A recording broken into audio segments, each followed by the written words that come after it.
Hujambo mtazamaji wa runinga ya Undugu na karibu sana kwenye makala yetu ya mawimbi ya wiki. Tuweze kuzungumzia yale ambayo yameweza kujitokeza wiki hii nzima, lakini leo hii tunaangazia masuala mazima ya elimu.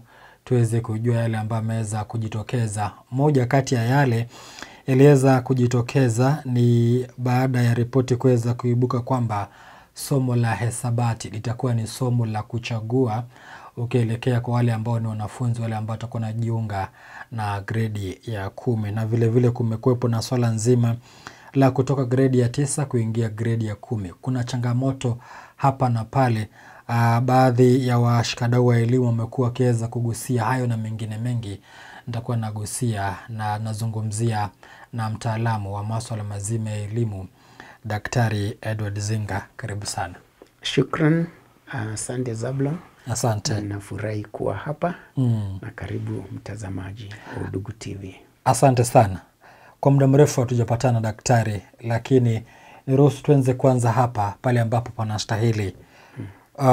Aliyekuwa katibu mkuu katika Wizara ya Elimu, Daktari Belio Kipsang, japo ameweza kubadilishwa na kupelekwa katika Wizara ya Usalama wa Ndani, alipokuwa katika ile wizara alikuwa ameweza kunukuliwa akisema kwamba somo la hesabati litakuwa ni somo la kuchagua kwa wanafunzi wale ambao wanajiunga na gredi ya 10. Baada ya kuzungumza na Wakenya wengi, baada ya Wakenya wengi kuzungumza, wengine walidhani kwamba hilo jambo halipaswi kuwa hivyo, kwani hesabati inahitajika maishani mwa mtu. Mwanzo huo muondoko wa kuondoa hesabati kama ni somo la lazima na kulifanya kwamba ni somo la kuweza kuchagua, jambo hilo kama msomi unalichukulia vipi? Shukran sana Zablon na mtazamaji kwa kunipa muda huo. Kwanza kabisa ni vizuri kuelezea hivi. Kazi yangu sasa ile ambayo mimi nimeisomea na kuifahamu ni ile tunaita mafundisho na masomo. Kiingereza tunaita curriculum instructional design. Na wakati tunachora ama tunafanya maamuzi vile mwanafunzi ambapo atasoma na aelewe, tunaangalia kitu kimoja, tunaangalia ni ile inaitwa attitude, kwa sababu katika masomo kuna vitu tatu. Kuna wakati mwalimu yeyote anapofunza kuna mambo matatu anaangalia kitu tunakiita cognitive, ambayo ni jambo lile ambalo litaingia katika akili ya mwanafunzi, na hilo ni lazima hiyo cognitive ama hilo knowledge ambayo itaingia katika akili ya mwanafunzi huwa ina mambo mawili mengine inaifuata. Ya kwanza ni ile inaitwa affective. Affective ni ile imani ama ile upendo ama ile kupenda kwa huyo mwanafunzi, hilo jambo ambalo kusudi lake litaingia kwa akili zake, yeye hawe ameikubali kwa moyo wake.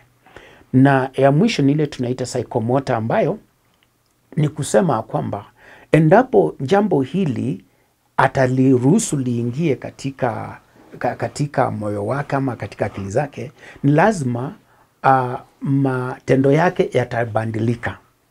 Na sasa hii tangazo la katibu wa elimu inaingiana hivi na hii kazi yetu ya kwamba kwanza ni wakati shule zilikuwa zinagawanywa katika STEM, kwa sababu kama sasa kuanzia mwaka wa kuanzia mwaka ujao ni wakati tutakuwa na grade 10. Mashule hiyo classification ya zamani ya national school, extra county itaisha. Sasa shule itakuwa inajulikana kulingana na ile mfumo inafuata. Yani tuseme kama shule ni ya STEM ambayo ilitengewa 60%, yani mashule yote ya Kenya 60%, asilimia 60 ndio ilipewa mashule ya STEM. Wale watakuwa wanaweza funza science, technology, engineering na mathematics. 25% ilipewa humanities, hizo masomo kama historia, Kiswahili, jiografia na mengine. Alafu 15% ndio ilipewa arts and sports. Lakini ikasemekana ni lazima kila shule ikuwe na at least 2 pathways, yani ikuwe imecombine either STEM na arts and sports, ama humanities na STEM, ama STEM na arts and STEM, humanities na arts and sports. Kwa hivyo, lakini ikasemekana hata shule zingine zinaweza chukua hizo 3 kama zina uwezo. Sasa hii mambo ya hesabu, ama hii mambo ya hesabu kutoka mtoto, kwa sababu currently, yani mfumo wa sasa wa CBC unasema mtoto ataenda shule miaka miwili, shule ile ndogo ambao ni pre-primary, ataenda miaka miwili, then miaka ingine 6, hiyo ni PP1 na PP2 na PP2. Then miaka ingine 6 ataenda grade 1 to grade 6. Then miaka ingine 3 ataenda junior secondary, grade 7, 8 na 9. Alafu senior secondary ataenda grade 10, 11 na 12. Hivi sasa watoto hao sasa wako grade 9. Wanaambiwa hivi, ili labda mtazamaji ashike vizuri. Huyu mtoto aliingia PP1 akisoma hesabu, na PP2 grade 1 to 6, hiyo ni miaka 8. Alafu amepewa miaka ingine 3 katika junior secondary, grade 7 to grade 9, hiyo ni miaka 11 akifanya hesabu. Alafu anaambiwa okay, sasa miaka hii 11 ni lazima uwe saa hii umejua wewe uko pande gani.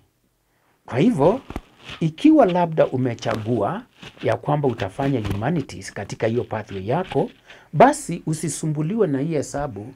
Kwa hivyo, kwa sababu kama miaka 11 hukuelewa hesabu na unaona inakusumbua, ama hujawahi kushika, ama katika vile unaona maisha yako ikienda, unaona uwezi fanya kazi itahitaji hesabu, hesabu hii ambayo umesoma miaka 11 inaweza kukusaidia tu katika mambo mengine. Kwa sababu nasema hivyo kwa sababu kuna watu ambao wanaweza sema sasa mtoto akiwa hajafanya hesabu atakuwa anaweza kuhesabu pesa zake, atakuwa anaweza fanya hivi, hatakuwa anaweza fanya hivi. Lakini kumbuko ya kwamba mtoto huyu amesoma hesabu miaka 11.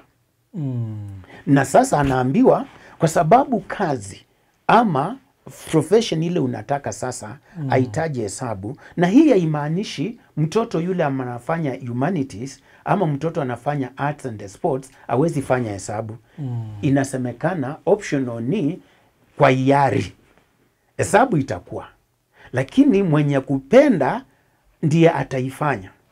Na hii ina logic katika mambo ya mafundisho na mafunzo, curriculum. Logic ni kwamba endapo ili jambo nimesumbuana nayo miaka 11 na mpaka hiyo wakati wote nimeona siwezi au sijawahi kuishika vizuri, kwa nini tena hii jambo inizuie kuendelea maishani? Kwa sababu haya masomo ili grade yote, yani mini grade ya kila elimu inaangaliwa. Hata hizi vitu nasikia za CBC, exceeding expectations, EEE, ama approaching expectations, ama meeting expectations, ama below expectations, zinapeanwa kulingana na ile mean. Asipeanwi kwa, yani zinapeanwa kama hiyo masomo yote imeratibishwa, imeorodheshwa pamoja. Kwa hivyo huyu mtoto sasa ambaye hakuwa mzuri kwa hesabu, alafu ni mzuri kwa mambo anaweza kuwa wakili, anaweza kuwa mwanahabari kama nyinyi, anaweza kuwa mtu wa kitu ingine ambayo hitaji hesabu. Kwa nini hiyo maisha yake ikatwe? Kwa sababu anaambiwa hesabu yake ikuwa mzuri. Kwa hivyo hiyo msemo wa katibu wa elimu, mimi kama msomi, mimi nina usupport 100%. Daktari, kuna wale wengi wale ambao wanasema kwamba somo la hesabati ni somo nzuri sana. Na hapo wakati ule ambao tunaweka kwamba sio lazima moja aweze kulichagua hilo somo, wengi wataweza kulipotelea, kwa sababu ukiangalia mara nyingi sio wengi pia wale ambao wanapenda hili somo. hata mimi ningepewa ruhusa, pengine singefanya somo la hisabati. Lakini pia kuna wale ambao wanadhania kwamba kuna hili somo la hisabati moja analitumia katika maisha yake, mfano mambo kadha wa kadha. Jambo lile ambalo ni rahisi sana kuhesabu pesa. Kuna mambo mengine kama yale ambayo nimekuelezea hapa, unapolipa mshahara wako, pengine unahesabu makato yale ambayo umeweza kuyapata na mshahara ule ambao pengine utaweza kwenda nao nyumbani. Kuna wale ambao pia walikuwa nadhani kwamba kama wewe ni mkulima, unahesabu ni mbolea kama gani unahitaji kutumia, shamba lako pengine ni ekari kama ngapi hivi. Hesabu inatumika maishani kila wakati.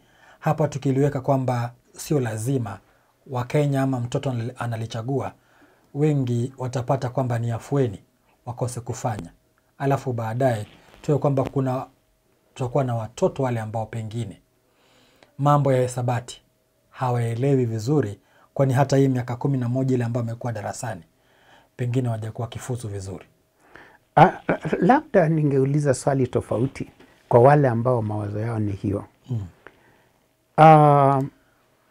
Katika vile nimeelezea kulingana na ile profession yangu ama ile taaluma yangu, tunasema hivi, kwa sababu nimesema kuna cognitive ambao ni kitu kitaingia kwa akili, ni lazima pia kikubalike kwa moyo, ndio tunasema affective. Yani kwa mfano leo Zablon na mtazamaji, mtu yeyote akijaribu kukuingizia kitu na kwa moyo wako uitaki, na ndio unaona hata watoto wadogo wanatapika ukiwapa chakula na lazima kutapika kwa mtu mzima, si kutapika inatokea kwa mdomo. Lakini katika emotional intelligence tunasema kwamba wakati wowote ambao unalazimisha mtu kufanya kitu akiwa hataki, huyo mtu atakifanya hiyo jambo, ni lazima atakuwa na resist, hata kama sio physically, hata kama hakuonyeshi, moyo wake unakataa. Na ndio unaona chochote cha kulazimisha ni lazima akitokezei vizuri. Nitasema hivi, ni kweli hawa watoto wamestruggle na mahesabu mpaka hiyo miaka 11. Na hawakuelewa. Wataielewa miaka 3. Yani tuseme huyu mtoto, sababu ile kubwa ambayo inafanya huyu mtoto asiendelee na hesabu ni kwamba yeye alichagua kitu ambacho anaona sasa hawezi kukubalia hiyo hesabu imuharibie. Aje? Kwa sababu ikiwa sasa mtoto anataka kuwa mwanahabari, amepita languages, Kiswahili, Kiingereza, amepita historia na masomo mengine, alafu ile hesabu inamwangusha, badala ya kwenda hata kufanya diploma ama degree, anaambiwa kwa sababu ni grade yako ni ndogo, wewe utaanza na certificate. Sasa hiyo ni faida ama ni loss. Kwa hivyo sasa hata kama na hiyo hesabu, kuna aina nyingi za mahesabu, na labda mtazamaji na wewe Zablo mtakubaliana nami ya kwamba hiyo mambo ya kawaida, kwa sababu zamani kidogo mfumo wa elimu ulikuwa 742. 7 standard 1 to standard 7. Then form 1 to 4, hiyo ndio ilikuwa 4. Alafu walikuwa naenda form 5 na form 6. Hiyo form 5 na form 6 walikuwa wanafanya masomo matatu, general paper na masomo mengine mawili. Na mtu yeyote ambaye hakuwa anafanya hiyo kama ni wa sciences, hesabu ingekuwa ndani. Hata wengine hawakuwa anafanya hiyo hesabu kwa sababu ni general paper. Alikuwa sasa unapata anasomea chemistry na biology kama anataka kuwa daktari. But sasa hii hesabu ile alifanya mpaka form 4 ilikuwa inaishia pale. Kama anataka kuwa mwanahabari, alikuwa anaenda anasomea English literature, vitu kama hizo, na maybe historia. The same to wakili, alikuwa anasomea history na English na vingine, na general paper. Na hao watu sasa ndio sasa wanatutibu leo, ndio wakokotini, ndio kwani walikuwa wajinga. Ni vizuri pia mtazamaji na Wakenya waelewe hivi, maishani hata watu wale wamesoma hakuna mtu ambaye amesomea kila kitu. Ndio unaona mtu ana biashara yake ama kampuni, lakini ana mtu wa kumfanyia hesabu. Accountant ni mtu ambaye yeye alipasiu hiyo laini na akapasiu na akaielewa. Kwa nini na yeye labda hata na degree, hata anaweza kuwa daktari kama ni mimi, kwa nini asijifanyie hesabu? Kwa sababu hakuna mwanadamu anaweza kuelewa kila kitu. Kwa hivyo ni vizuri tukubaliane ya kwamba huyu mtoto akifanikiwa kupata kile ambacho kitamsaidia maishani, kama kutafika wakati ahitaji. Leo sisi tunatoka kwa boma. Mbona unaajiri mtu akupikie chakula? Kwa sababu wewe una mambo mengine muhimu unafanya, lakini huyu atafua nguo na apike chakula. Na anaweza kuwa hata sisi kama ni hoteli, wale wameajiriwa pale, wao wamesomea hiyo. Kwa hivyo hii mambo ya kusema ati mtu atakuwa mjinga ama atakuwa anaweza fanya hivi in practice, yani katika hali ya kawaida ya maisha. Na nikuulize swali na maybe mtazamaji. Huyu mtoto ambaye ameenda mpaka hiyo tuseme grade 12 na akapata hesabu. Na hiyo ndio amepata, alafu masomo ile ingine amepita. Pale nje tutakuwa tulimsaidia ama tulimuua, because that is the bone of contention. Yani tutakuwa hivi vile tulimlazimisha, tukamwambia lazima mfanye hii, na mwisho akafika. Sasa hao watoto wako grade 9 watafanya mtihani mwisho wa mwaka huu. Sasa huyu mtoto, hiyo matokeo ndio itaonyesha asilimia fulani, na ile alipata junior secondary ndio, na ile alipata grade 3, hizo ndizo zitaonyesha kweli laini yake ni gani. Sawa.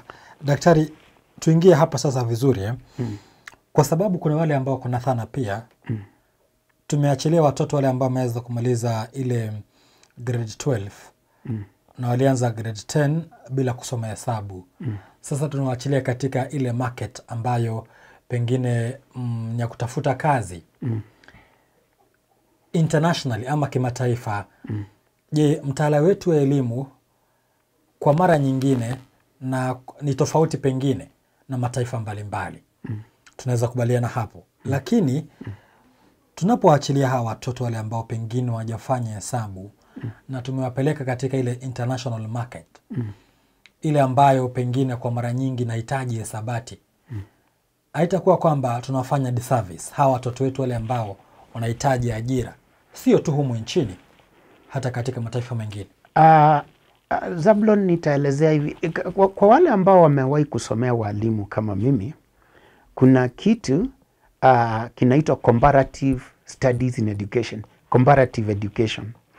Comparative education inachukua mifumo yote ya elimu duniani na inajaribu kufananisha na kuonyesha, na hiyo ndio inaitwa best practices.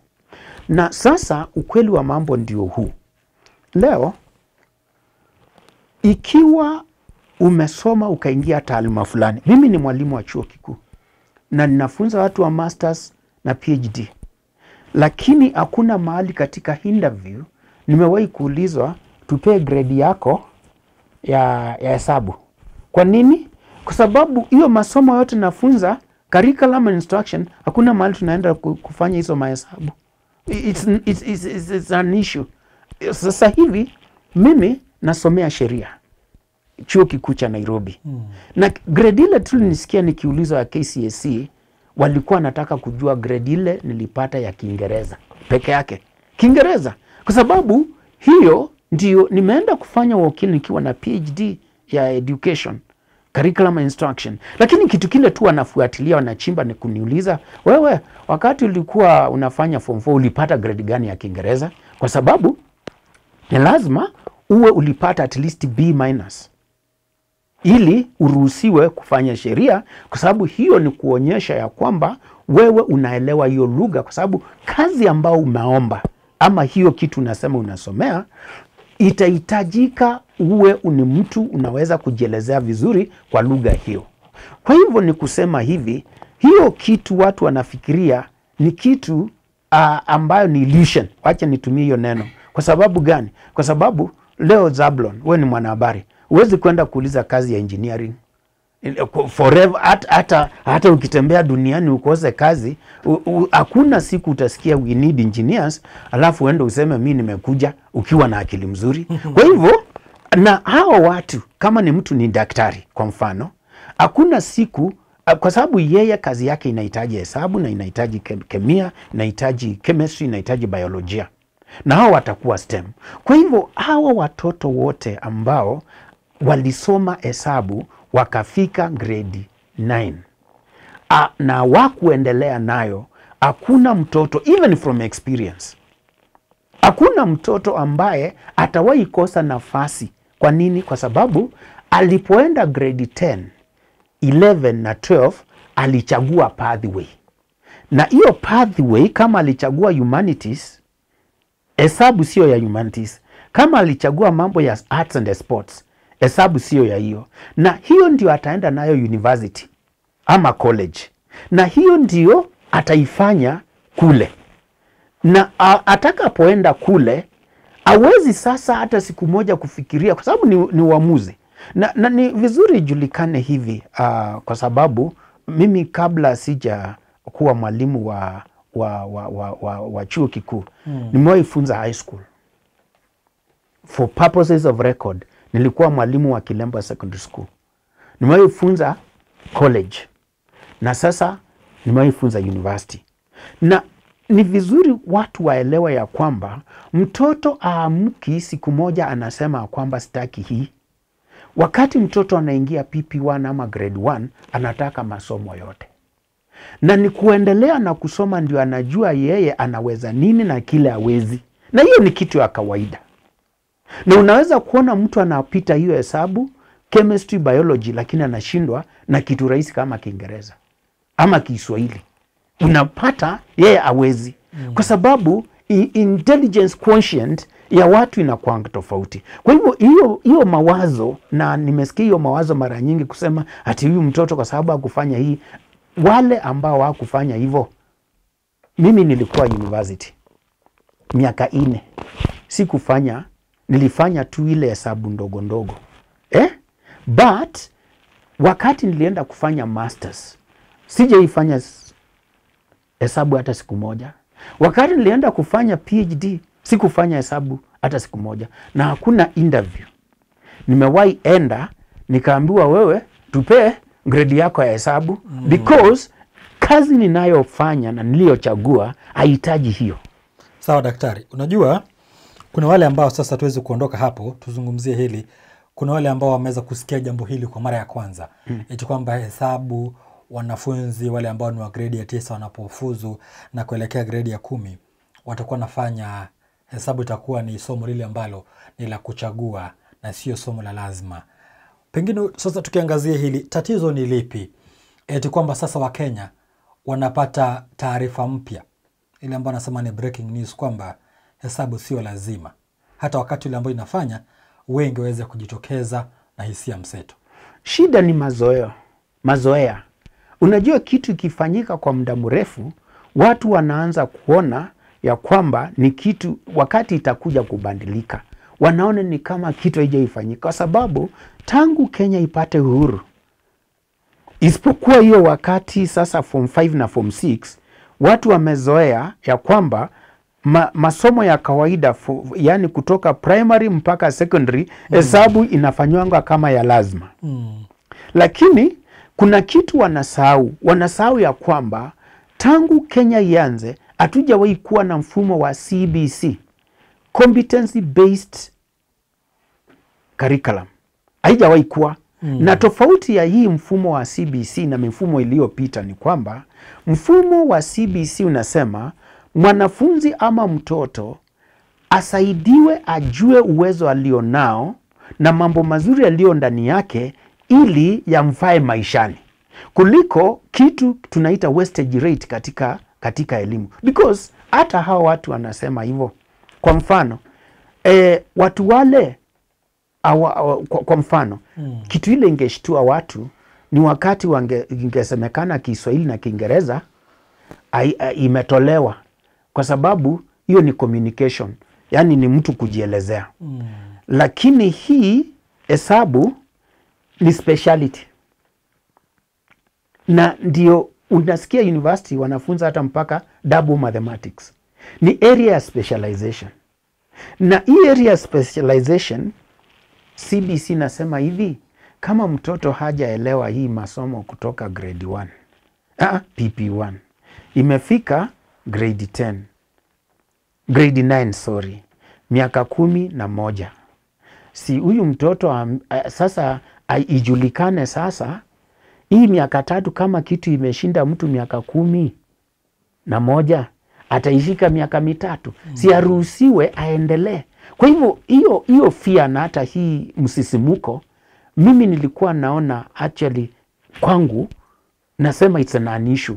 Kwa nini? Kwa sababu mtoto ambaye amesema sasa mahali maisha yake imefika, amengundua kipawa chake ni kuchora, kufanya mambo ya arts. Sawa sawa. Hii miaka 11 alisoma, anajua kutumia rula, anajua centimeters, hata kama ni picha anachora. Sasa hii mambo ingine yote ya hesabu na Wakenya ni vizuri waelewe.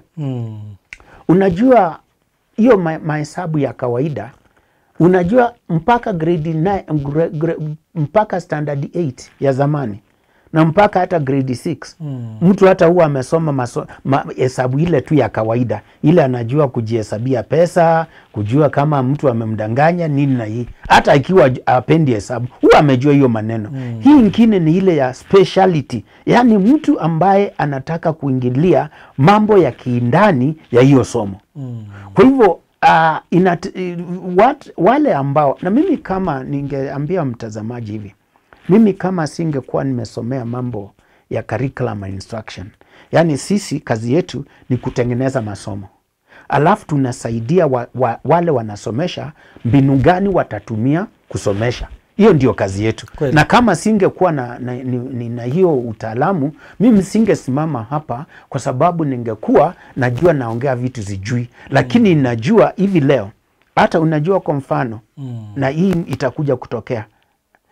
Unajua right now hata hii 60%, tukimalizia awamu ya kwanza, yes, hii 60% ilitengewa STEM, na hiyo humanities wakatengewa 25 sorry, na arts and sports wakatengewa 15. Hiyo 60% itakuja kufika mahali iteremke. Kwa sababu gani? Kwa sababu over the years ungeuliza Kenya National Examination Council, watakwambia kila wakati wanahitajika ku lower mean grade, yani wanaloa score ya hesabu ili hii sipungue za hesabu, kwa sababu ni nyingi. Kwa sababu ni nyingi. Unasikia hii itaanza 25 marks, 25%. Zile zingine zikianza huku 40 something. Kwa sababu imekuwa ni challenge. Na ni vizuri watu waelewe ya kwamba hakuna mtu anaweza kuwa mzuri kwa kila jambo.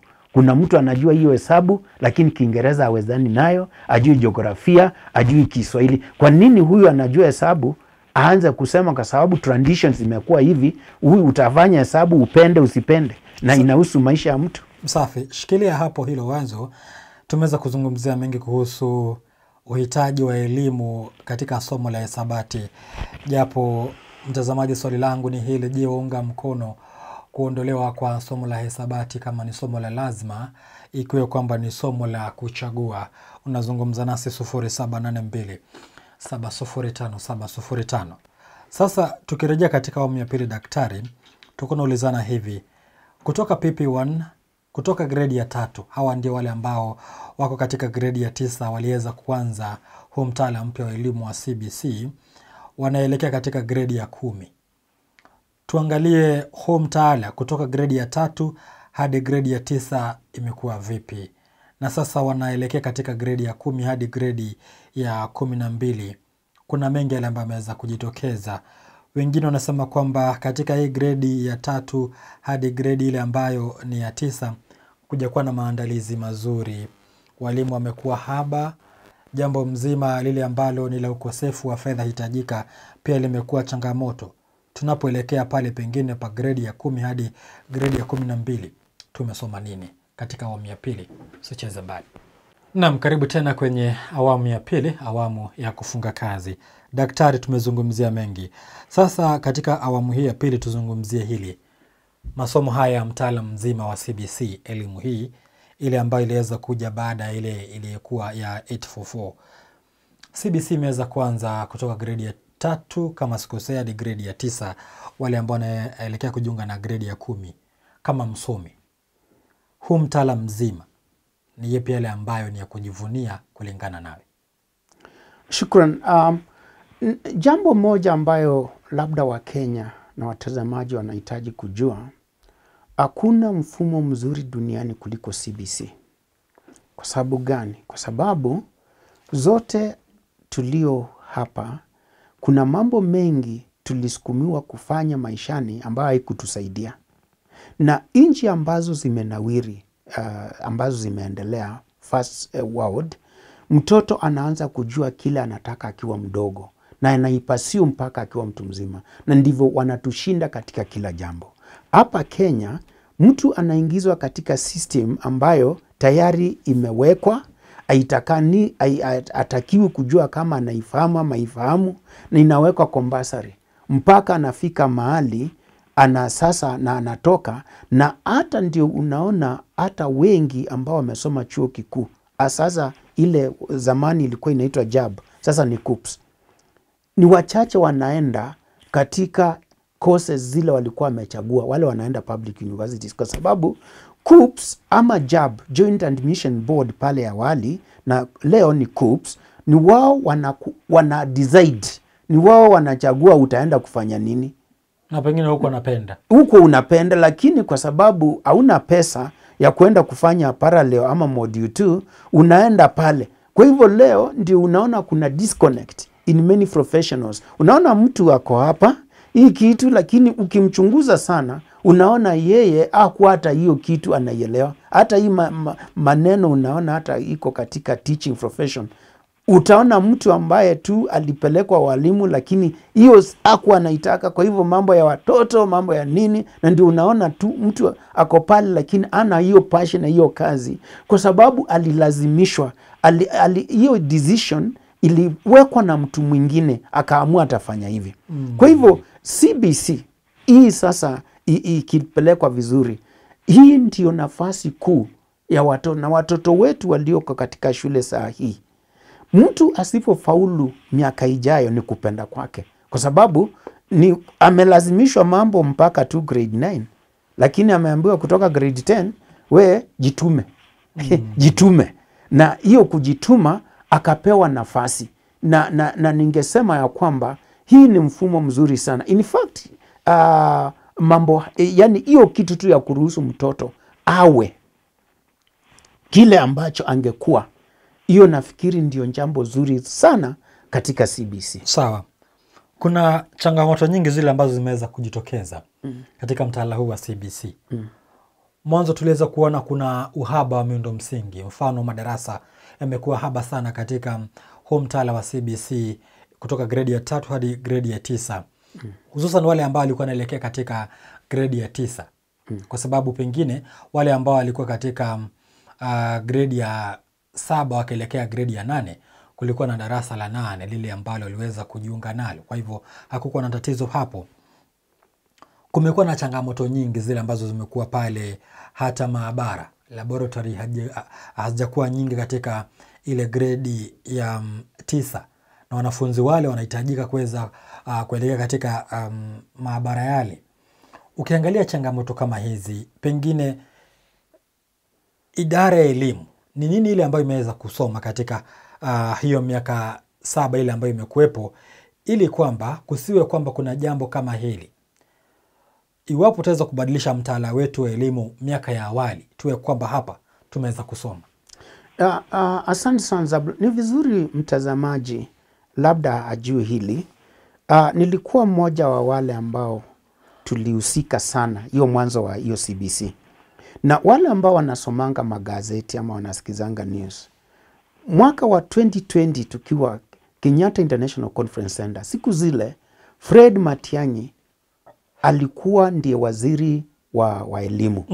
Na mimi nilisimama KICC nikasema hivi, na hiyo wakati mtu aliyekubaliana nami tu ni aliyekuwa katibu mkuu wa KNUT William Sossion. Na nikasema hivi, hii kazi tunafanya ni mzuri. Hiyo wakati tulikuwa tumefika KICC kufanya ile inaitwa validation ya CBC framework. Kufanya validation. Nikasema hii mfumo ni mzuri lakini tumeuharakisha. Na sababu nilisema hivyo ni kwa sababu ukitazama masomo ile inahitaji kufunzwa, mengine haikuwepo katika 844, na ni kumaanisha Teacher Service Commission ambayo inaajiri walimu haikuajiri walimu wa aina hiyo, na pia universities, kwa sababu universities zote ambazo zilikuwa zinafunza walimu zinafuatanga TSC kama industry, main industry employer. Kwa hivyo utaona schools of education za chuo kikuu zinaenda TSC, zinaona ni walimu gani wanahitajika, ile inaitwa market survey, ili train watu kwa namna hiyo. Kwa hivyo until 2020 hiyo wakati tulikuwa tumepatana pale KICC, unaona ya kwamba kuna masomo mengi ambayo hayakuwa hata yana walimu na sasa wakati nafikiri kuna watu sijui ni kina nani, kuna watu walikuwa na haraka kuacha legacy, sijui kama ni serikali ya namna ya miaka hiyo ama ni nini, lakini wakaharakisha huu mfumo ili ufanyike. Yani wakauharakisha kabisa, ndio walichukua watoto ambao walianza 844 wakiwa grade 3 wakafanywa kuwa, wakiwa standard 3 wakafanywa grade 3. Hao watoto ambao our grade 9 hawakuwa waingie, hawakuwa, walisema wanafanya piloting, lakini grade 9 hawa wa sasa, hao watoto hata wazazi wao wanaonisikiza wanajua hawakupeleka watoto wao kwa CBC, waliwapeleka 844. Lakini katika ile hali ya kuharakisha, sasa watoto ambao walikuwa 844 wamesoma standard 1, 2, wakifika 3 wanaambiwa nyinyi ni wa CBC. Meaning hata hao grade 9 wako disadvantage kwa sababu PP1 yao ilikuwa 844. PP2 na siku zile zilikuwa miaka 3. Ilikuwa kuna mwaka wa kwanza hizo shule za chekechea, wa pili na wa tatu. Lakini sasa wakaenda hiyo 3. Walipoenda hiyo 3 wakiwa wamesoma 6 years, ndio sasa wanaambiwa wako grade 3 na wao walikuwa waende standard 3. Hiyo ilikuwa makosa ya kwanza. Mimi na wengine kama Sossion tulikuwa tunasema kama hii mfumo unakuja uanze PP1. Meaning pale chini kabisa. Pale chini, yani kwa mfano leo kwa sababu walianzia grade 3 wangekuwa darasa la kwanza la CBC, ndio sasa wanaingia grade 6. Lakini wakasukuma mbele na miaka 3. Na hiyo kusukuma mbele kumeleta matatizo mengi kwa sababu Presidential Working Party on Education Reforms ambao mimi nilikuwa mwanachama nambari 6 katika Kenya Gazette. Sisi tulirecommend tukasema kwa sababu kulikuwa na swali, watoto wako grade 6 wataenda wapi? Na sasa tukafikiria tukasema kwa sababu primary school 8 ya mwisho imetoka, kuna darasa mpya, wakaenda kule, hiyo ikasovika. Lakini sasa grade 8 na 9 changamoto imekuwa pale kwa sababu last year kwa mfano form 1 wale walikuwa secondary school walitoka wakaenda form 2, na hiyo nilisema na nitazidi kusema how form 1 waliacha nafasi za 1.3 million katika madarasa ya form 1. Meaning secondary schools walikuwa na capacity ya 1.3 spaces wanaweza leta wanafunzi. Lakini kwa ile kuwa rigid tu ya Ministry of Education wakasema watoto watafutiwe madarasa pale primary school, waendelee hiyo junior secondary yao waendelee pale, huku wakiwa watoto ambao walikuwa grade 8 walikuwa 1.1 million. Hiyo ni kumaanisha serikali ingefikiria haraka, ingesema watoto wote ni wetu. Secondary school tuna 1.3 spaces.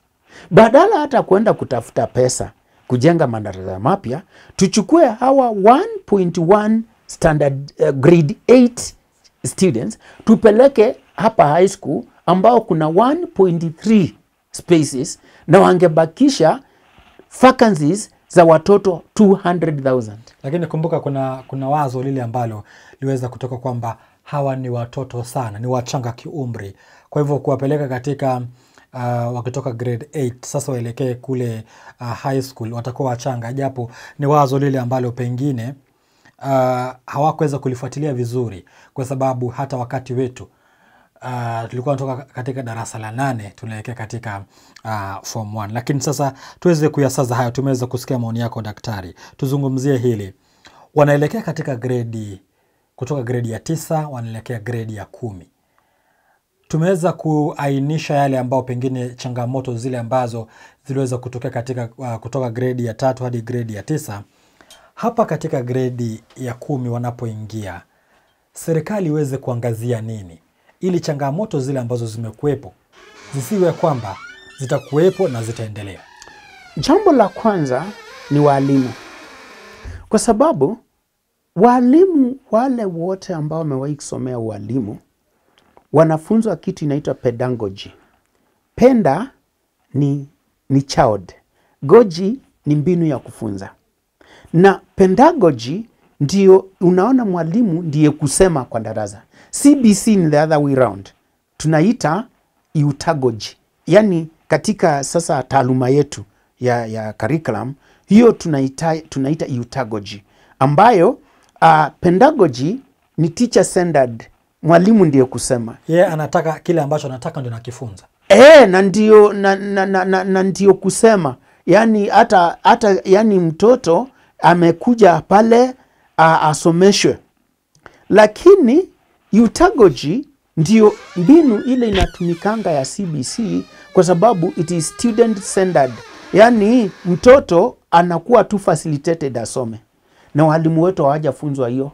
Hata mimi kwa sababu nilisomea walimu sikuijua mpaka nikawa mtaalamu kujua hizi mbinu. Sasa nikajua kumbe kuna mbinu tofauti za kufunza, kwa sababu hata kile wanafunza chuo kikuu anasomesha mambo mawili.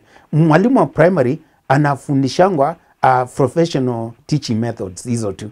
Mwalimu wa high school anafunzwa general teaching methods na subject specific methods. Yani somo ile unafunzwa mbinu za kufunza hiyo somo. Sasa CBC ni tofauti. Na CBC ni lazima uwe mtu amefunzwa eutagogy. Na hiyo sijaiona katika curriculum, na hii siku tulikuwa na CBC dialogue pale People's Park National Lounge, nilisema hivyo. Nikasema kwa curriculum sasa ya teacher training colleges, hata hiyo ya university hakuna kitu hiyo. Kwa hivyo hii wanaita retooling. Sina kuanga wiki 2. Huyu mwalimu, na ndio unaona leo tuition inaendelea kwa mashule.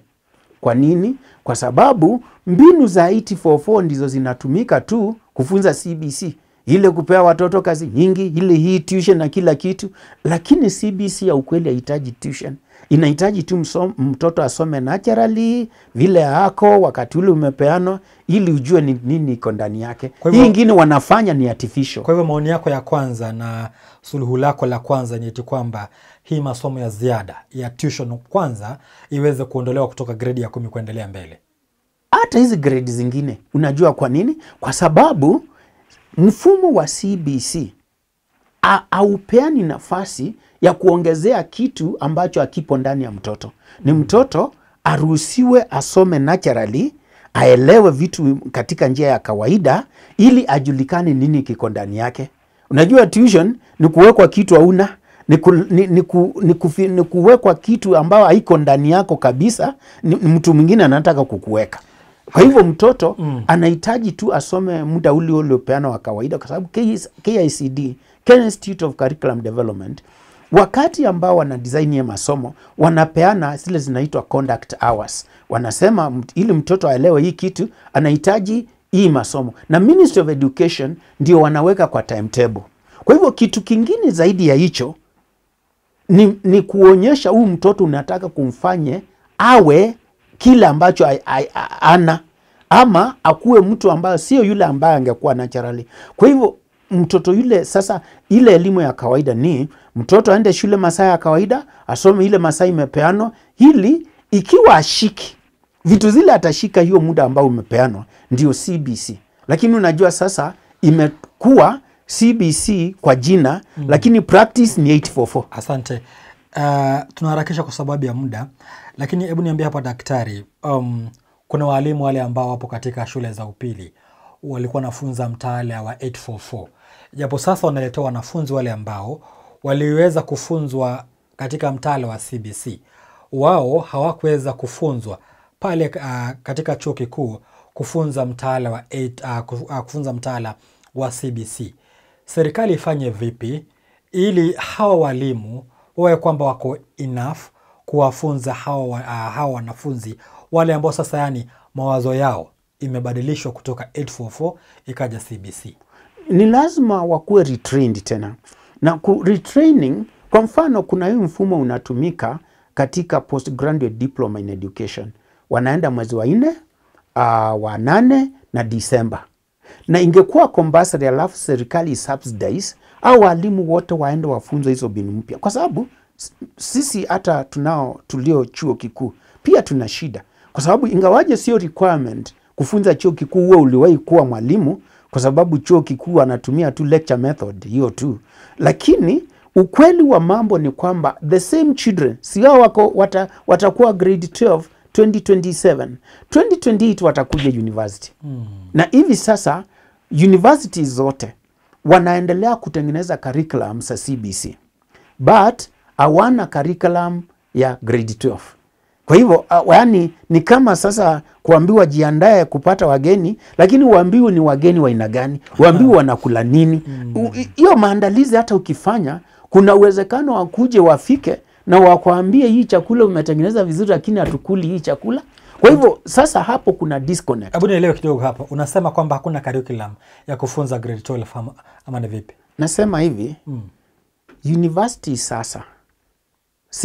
sasa, wanatengeneza curriculum za CBC.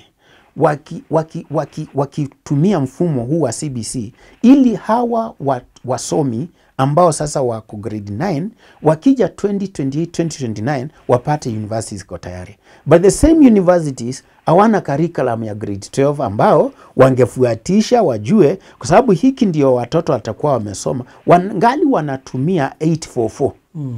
Yani their point of reference ni courses tu za 844. Na hawaja jua ya kwamba in order to have a credible curriculum ni lazima ujue huyu mtoto atakuwa amesoma hii na hii. Kwa hivyo akija hapa kwetu, unajua Zablon, kuna swali umeniuliza na wacha nijibu. Umeniuliza hawa walimu walikuwa wametrainiwa hivi na hivi. Now, si walimu wa high school peke yake, hata walimu wa primary. Hakuna mtu amewahi kufunza CBC. Lakini uzuri mmoja ni kwamba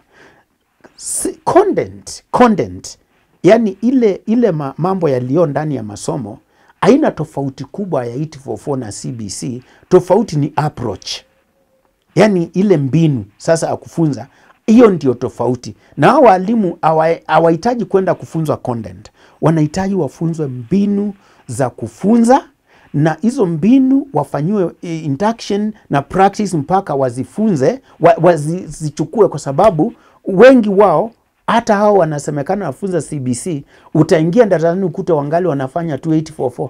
Yani mbinu zao za kufunza ni 844. Haya, tumaliza na hii daktari. Kuna yale miundo msingi yale ambayo inahitajika katika ile grade ya 10 hadi grade ya 12. Kuna wale ambao wanadhani kwamba hakuna maandalizi tosha, kwa sababu ukiangalia kama somo lile ambalo hili la STEM, kuna uhandisi, hii engineering, kuna mambo mengi yale yanahitajika kupelekwa katika grade hii ya 10 hadi grade ya 12. Engineering mostly imekuwa ikipatikana katika tuseme taasisi ile ambayo ni za juu, zile ambazo ni za kiufundi ama katika vyuo vikuu. Unadhani kama serikali imeweza kujiandaa vyema kupokea wanafunzi hao wale ambao ni 60% ambao wanahitajika kuweza kufanya somo lile ambalo ni la STEM? Hiyo nafikiri hata kila Mkenya najua ya kwamba hata hiyo CBC, hata leo tukiuliza hizi shule tunaziita za secondary za CDF schools, ni gani zina maabara, ni gani zina lab. Hiyo siku ya KCSE ndio wanaenda wanaomba hizo equipment, ndio wanaenda wananunua na leta. Test tubes. Ndio wananunua tu wanaleta. Kwa hivyo hao watoto kwanza, hao sasa like hiyo darasa la kwanza na labda ya pili, kwa njia moja nyingine inaweza kuwa wasted generation, kwa sababu mtu atakuwa aniambiwa alifunzwa hii, lakini vile alifunzwa na kile ambacho alifunzwa ni tofauti. Na ndio na maybe sisemi itakuwa.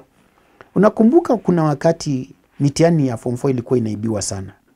Hiyo wakati mimi nilikuwa hata nafunza chuo kikuu. Unapata mtu ambaye alipata A- mini grade, lakini hawezi kuconstruct sentence ya Kiingereza. Na si kuwekelea mtu. Tatizo sana.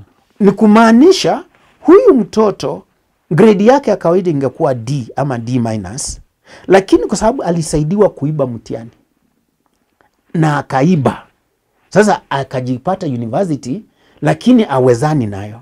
Na hii itakuwa hivi, hawa watoto ni lazima tu atapelekwa through the system, but kutakuwa na shida kidogo ya huyu mtu umemuita engineer, huyu mtu umemuita daktari, huyu mtu umemuita hivi, lakini vile alifunzwa na vile alisoma, unaona alikuwa amebakisha. Hajaandalika vizuri. Hajaandalika vizuri. Na hiyo ndio ningesema hivi, serikali ingejua, ingepunguza hii percentage. Iseme shule zile zitaoffer STEM ni zile ambazo zina equipment ya kutosha. Au wengine warudishwe humanities na warudishwe arts and sports, na tukiendelea madarasa yajayo yapewe STEM yafanye yote.